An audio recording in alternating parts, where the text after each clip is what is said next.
Sometimes, life throws you into situations you never saw coming.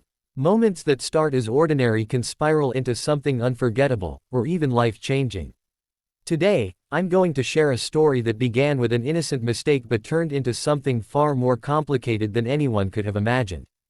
If you've ever wondered how one small moment can ripple through your life, stay tuned, because this is a tale of unexpected encounters, tangled emotions, and lessons we don't always see coming.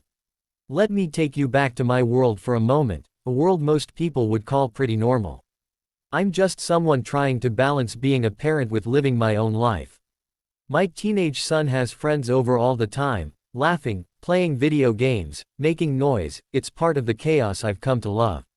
Privacy. Sure, I value it, but I also enjoy being social, welcoming his friends into our home like they're part of the family.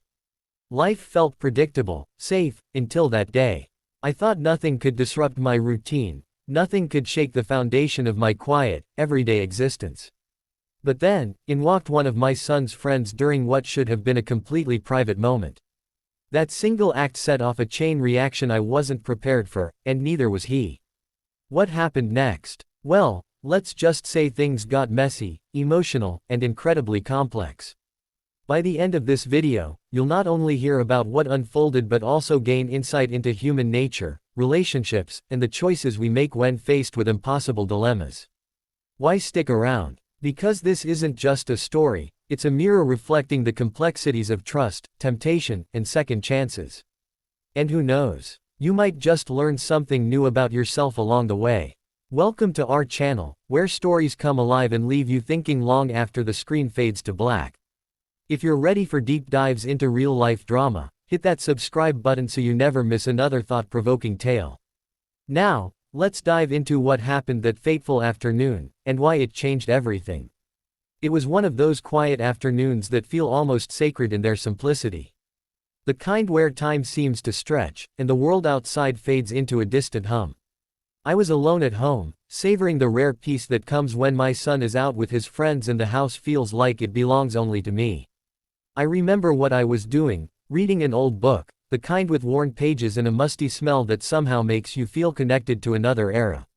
Or maybe I was cooking, experimenting with a recipe I'd been meaning to try for weeks. Maybe I wasn't even doing anything productive at all. Perhaps I was sprawled on the couch, scrolling through my phone or just staring out the window, letting my thoughts wander. Whatever it was, I felt untouchable in that moment, cocooned in the comfort of solitude. And then, it happened. A knock on the door, a sharp, unexpected sound that cut through the stillness like a knife. My first thought was confusion. Who could it be? Everyone who usually visits knows not to show up unannounced. I called out, "Just a second." As I set aside whatever I'd been holding, smoothing down my clothes instinctively before heading toward the door. When I opened it, my stomach dropped. Standing there, wide-eyed and frozen, was one of my son's friends. Let's call him Alex. He looked as surprised to see me as I was to see him. For a split second, neither of us moved. It was as if time itself had paused, leaving us suspended in this strange, awkward tableau. Then he stammered something about forgetting his backpack upstairs and pushed past me without waiting for a response. That's when it hit me, the reason for the sudden tension. I hadn't been fully dressed. Nothing scandalous, but enough to make the situation mortifying. Maybe I'd been wearing pajamas, or maybe I'd been mid-shower and wrapped hastily in a towel.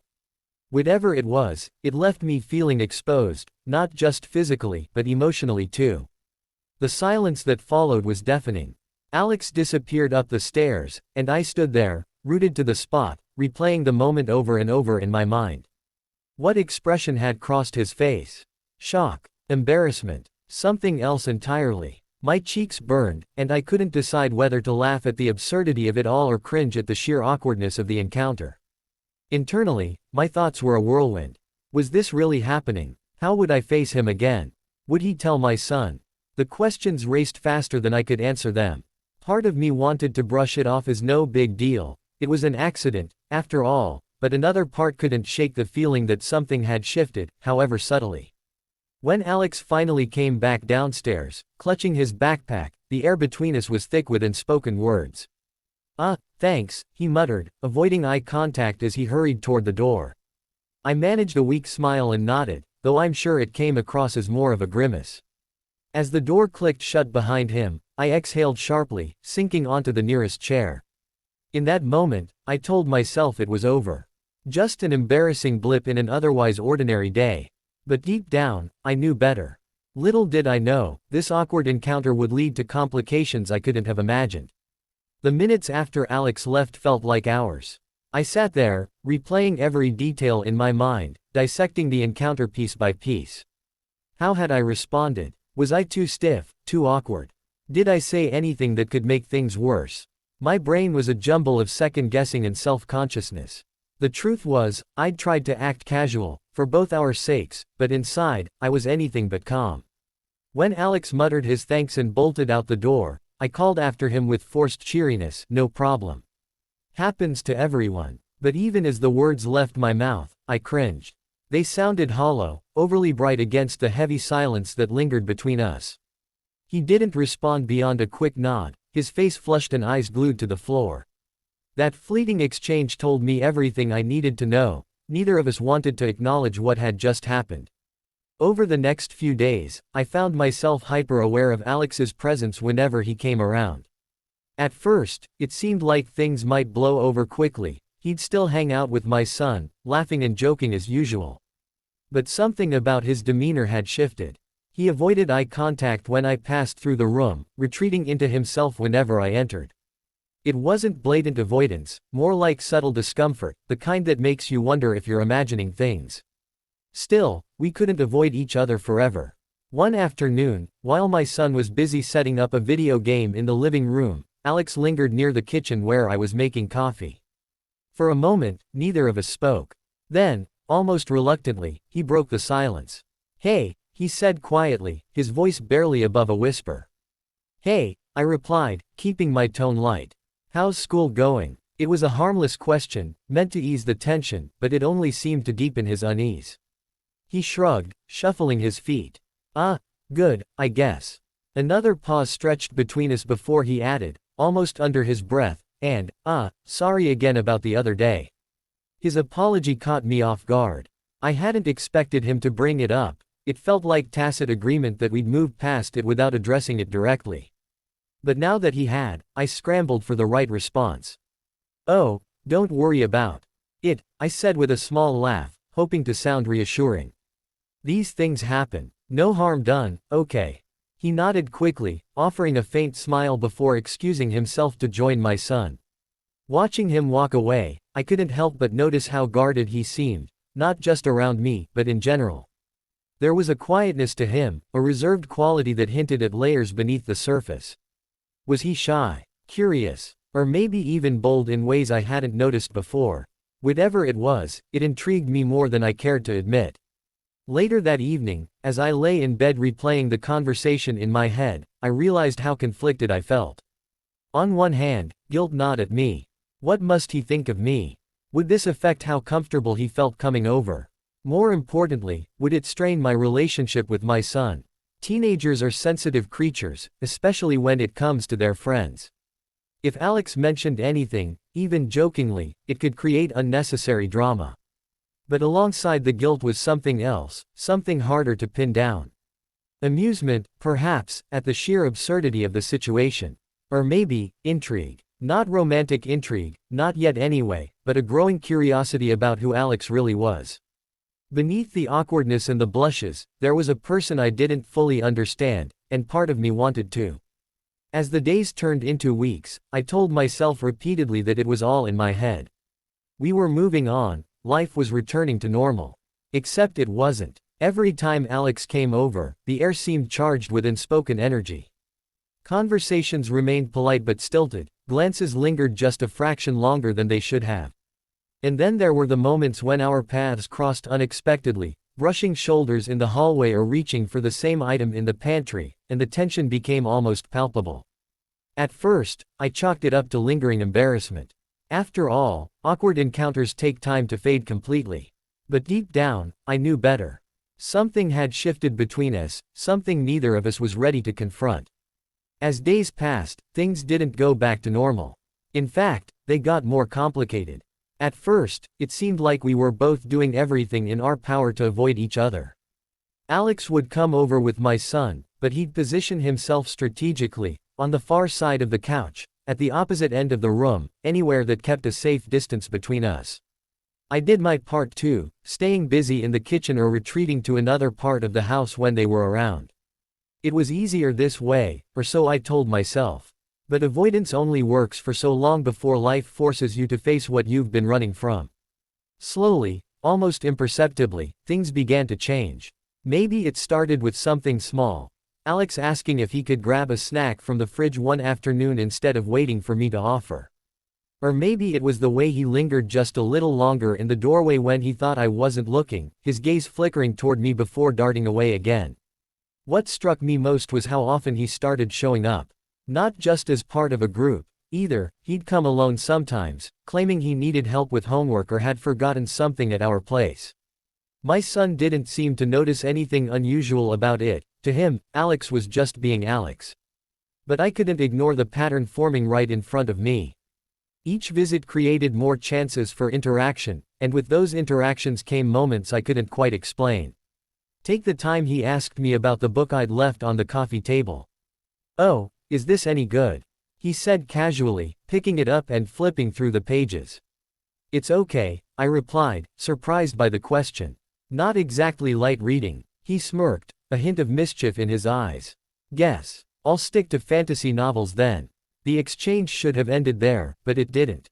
Instead, we found ourselves talking about books, movies, and random topics neither of us expected to discuss. His curiosity caught me off guard. Beneath the surface-level shyness, there was a sharp mind eager to engage, to connect. And every time we shared one of these conversations, I felt a strange pull, a magnetic kind of energy I hadn't experienced in years. Of course, not all our encounters were easy. There were misunderstandings aplenty, moments where words carried unintended weight. Like the time I teased him about eating an entire bag of chips in one sitting. "You're going to turn into a potato chip yourself," I joked lightly, intending to break the ice. Instead, he froze mid-bite, his expression unreadable. For a second, I worried I'd crossed a line. But then he laughed, a nervous, self-conscious laugh, and muttered, "Yeah, guess I shouldn't raid your pantry so much." It wasn't what he said that stuck with me, it was how he said it. The tone, the hesitation, it made me wonder if I'd misread the situation entirely. Was he uncomfortable because of the joke? Or was there something else behind that fleeting look? These little moments added layers to our dynamic, complicating things further. One day, I noticed the way his hair fell across his forehead when he leaned forward to tie his shoe. Another time, I caught him watching me from across the room, his eyes lingering just a beat too long before he looked away. Neither of us acknowledged these instances, but they weighed heavily on my mind. The inner conflict was relentless. Was I overthinking everything, projecting meaning onto innocent gestures? Or was there something deeper brewing beneath the surface? Some nights, I lay awake replaying fragments of our conversations, searching for clues. Other times, I scolded myself for even entertaining such thoughts. "He's just a kid," I reminded myself sternly. "A friend of your son's. Nothing more." And yet, the questions persisted. Why did he keep coming back? Why did he seek out opportunities to talk to me, however briefly? And why did I find myself anticipating those moments, dreading them, and savoring them all at once? Then came the day when fate decided to throw another curveball my way. We were alone in the kitchen, just the two of us, for the first time since that incident. He reached for a glass, brushing against my arm accidentally. Neither of us moved immediately. Time seemed to stop as we stood there, frozen, the air thick with unspoken tension. "Sorry," he murmured, stepping back quickly. "It's fine," I said, forcing a smile. But inside, my heart was racing. In that moment, I realized I no longer had control over the situation, not really.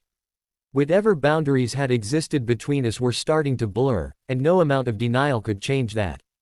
Just when I thought I had control over the situation, fate decided otherwise. The unspoken attraction between us grew like a shadow, creeping into the corners of our interactions without either of us fully acknowledging it. It wasn't something we talked about, or even admitted to ourselves, but it was there, simmering beneath the surface, impossible to ignore.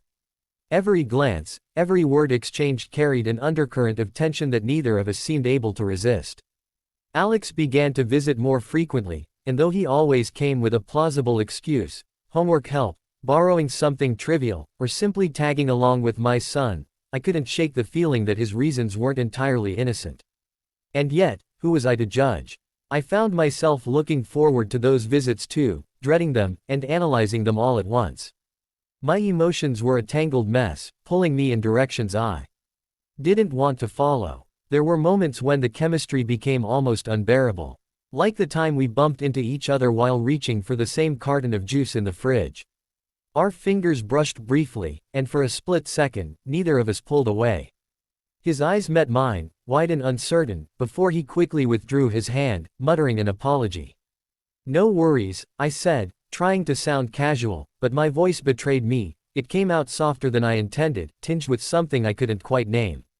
These small, seemingly insignificant moments piled up, creating an invisible thread connecting us. There was the playful banter during dinner one evening when Alex teased me about using too much garlic in the pasta sauce. "You're lucky I'm not charging rent for this kitchen," I shot back with a grin, pretending it was just harmless joking. But the way his laughter lingered in the air afterward felt heavier, charged with meaning. And then there were the lingering looks, those fleeting seconds when our eyes would meet across the room, only to dart away as if caught doing something wrong. One afternoon, I caught him watching me from the doorway while I folded laundry. When I turned to ask if he needed anything, he blushed furiously and stammered, "No, just waiting for Jake."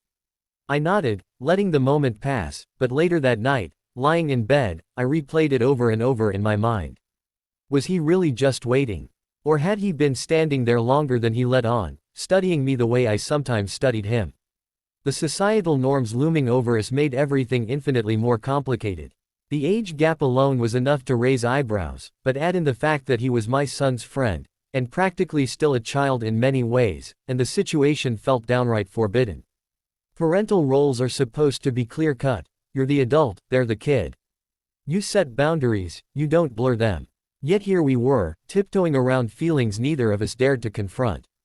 Every irrational thought screamed at me to step back, to reinforce those boundaries and remind myself of who I was and who he was. But the heart isn't always logical, is it? I wrestled constantly with guilt and temptation, torn between what I knew was right and what I secretly wanted. Guilt whispered harsh truths in my ear: "He's too young. This will ruin everything. What kind of person does this make you?" Temptation countered softly, "But what if this could mean something?" I tried to bury these thoughts, distracting myself with chores, work, anything to keep my mind occupied. But no matter how hard I pushed them away, they resurfaced, stronger than ever. Even worse, Alex seemed to be struggling with his own internal battle. Sometimes, I'd catch him staring off into space, lost in thought, his expression unreadable. Other times, he'd say something cryptic, a comment about how people rarely understand each other, or how life feels simpler when you stop overthinking. I wondered if he was hinting at something, or maybe just projecting his own confusion onto random conversations. Societal expectations loomed large in my mind, shaping my hesitation. What would others think if they knew? Would they see me as selfish, reckless, or immoral? And what about Alex? Did he realize the weight of what we were dancing around? Or was he caught up in the thrill of something new and exciting, unaware of the potential consequences? Despite the turmoil, there were moments when I allowed myself to imagine a different reality, one where none of these barriers existed. What would it feel like to let go of the guilt, to embrace the connection we both seemed to crave? These fantasies were fleeting, chased away by the cold light of reason. But they left behind a longing that refused to fade. Every time I told myself to step back, something pulled me closer. A shared laugh, a lingering touch, a quiet understanding passed between us. It was like gravity, drawing us together despite our best efforts to resist. And then, the inevitable happened. It started with a storm. One of those late-night tempests that seem to swallow the world whole, shaking windows and drowning out all other sounds. The kind of storm that makes you feel small, vulnerable, and strangely alive. My son had gone to stay at a friend's house earlier that evening, leaving Alex behind under the pretense of needing help with a project due the next day. I didn't question it. Storms often disrupted plans, and teenagers are nothing if not adaptable. But as the hours passed and the rain continued its relentless assault on the roof, an uneasy energy settled over the house. Alex and I found ourselves sharing the living room, both pretending to focus on separate tasks, he on his laptop, me flipping through channels on the TV, but neither of us truly concentrating. The tension between us was palpable, heightened by the isolation of the storm outside. At first, we avoided conversation, sticking to polite exchanges about whether he wanted another cup of tea or if the thunder bothered him. But eventually, the silence grew too heavy to bear. "This is some weather, huh?" I said finally, my voice cutting through the rhythmic drumming of rain against the windows. Alex glanced up from his screen, nodding. "Yeah, feels like the sky's falling apart." His words carried a weight I hadn't anticipated, and for a moment, I thought he might be talking about more than just the storm. I studied his face, the way his brow furrowed slightly, the faint shadow of uncertainty in his eyes, and realized how much he'd been holding back. It wasn't just the weather weighing on him. We fell into a deeper conversation then, one that started innocently enough but quickly veered into territory neither of us expected. He began opening up about school, about feeling like he never quite fit in, about the pressure to live up to expectations he didn't even understand. His voice wavered occasionally, betraying emotions he usually kept hidden. I listened intently, offering reassurance when I could, sharing bits of my own experiences without realizing how personal they sounded. Before long, the roles blurred. We weren't parent and child's friend anymore. We were two people, raw and exposed, finding solace in each other's presence. The turning point came unexpectedly. A particularly loud crash of thunder rattled the house, startling us both. Instinctively, Alex reached out, his hand brushing mine as we steadied ourselves against the sudden jolt. Neither of us pulled away immediately. Instead, we sat there, frozen, our fingers lingering just long enough to blur the line between accident and intention. And then, without warning, everything changed. Maybe it was the intimacy of the moment, the vulnerability laid bare between us, or simply the overwhelming power of the storm outside. Whatever it was, it pushed us past the boundaries we'd so carefully maintained. Lips met hesitantly at first, testing the waters before surrendering completely. Time seemed to stop as the world narrowed to just the two of us, wrapped in a cocoon of heat and emotion. When it ended, because it had to end, I pulled back abruptly, my breath shallow, my mind racing. What had I done? What had we done? The aftermath was chaos, though outwardly, we tried to act normal. Alex retreated into himself, avoiding eye contact as he muttered something about finishing his work. I busied myself tidying up the room, anything to avoid confronting what had just happened. But inside, I was a storm of conflicting emotions, guilt, excitement, fear, all swirling together in a dizzying vortex. Over the next few days, things shifted subtly. Around others, we played our parts well enough. Casual greetings, polite smiles, no sign of anything unusual. But when we were alone, even briefly, there was an undeniable tension, a magnetic pull that neither of us could resist. Glances lingered longer than they should have, hands brushed accidentally on purpose, and conversations carried unspoken weight. For Alex, the reaction was more subdued. He seemed quieter, lost in thought, as if processing the enormity of what had happened. When I asked if he was okay, he gave a noncommittal shrug. "Just thinking," he said softly, his gaze drifting elsewhere. As for me, every interaction left me questioning everything. Did I regret it? Part of me did, the logical part, the responsible adult who knew better. But another part, a deeper, more instinctual part, couldn't deny the connection we'd forged. It felt dangerous, reckless, and yet undeniably real. Still, the consequences loomed large. Every time my son walked into the room, I worried he'd sense something was off. Every laugh shared between him and Alex made me wonder if secrets could ever truly stay buried. And every glance from Alex reminded me of how fragile the situation was. Acting normal around others became a delicate balancing act. We were careful not to spend too much time alone together, careful not to let our guard down in front of anyone else. But the truth was, we couldn't undo what had been done. The boundary we'd crossed wasn't just physical, it was emotional, psychological, and irrevocable. What started as an accident spiraled into something neither of us could undo. But the hardest part was yet to come. The days that followed felt like walking a tightrope, each step precarious and fraught with the risk of falling. Secrets have a way of growing heavier the longer you carry them, and this one was no exception. Every interaction between Alex and me became a test of restraint, a fragile dance where one misstep could shatter everything we'd built around us. Friendships, trust, family dynamics, all of it hung in the balance, teetering on the edge of collapse. At first, I convinced myself that keeping distance was the answer.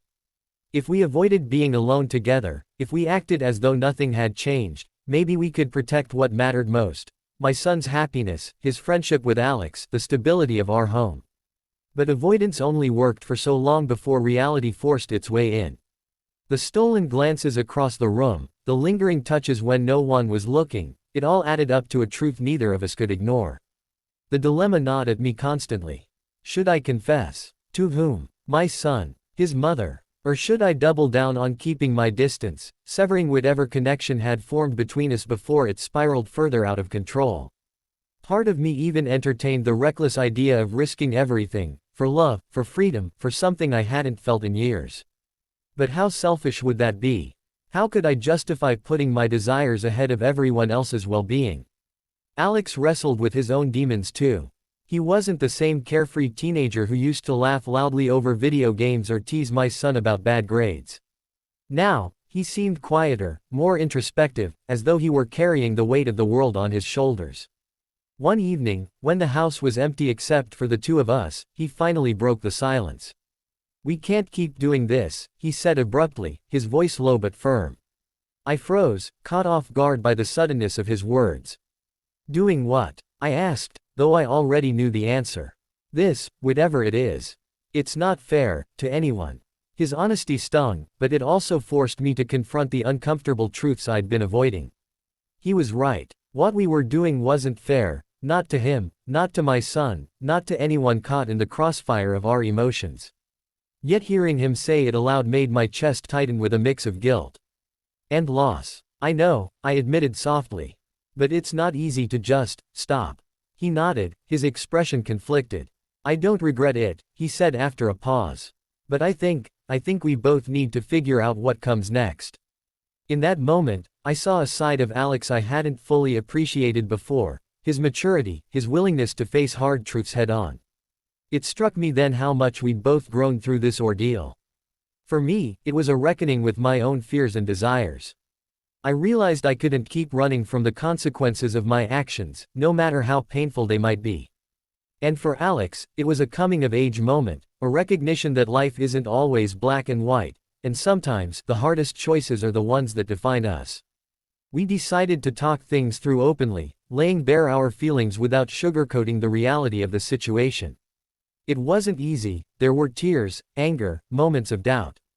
But slowly, painfully, we reached a resolution. We agreed to step back, not because we wanted to, but because it was the right thing to do.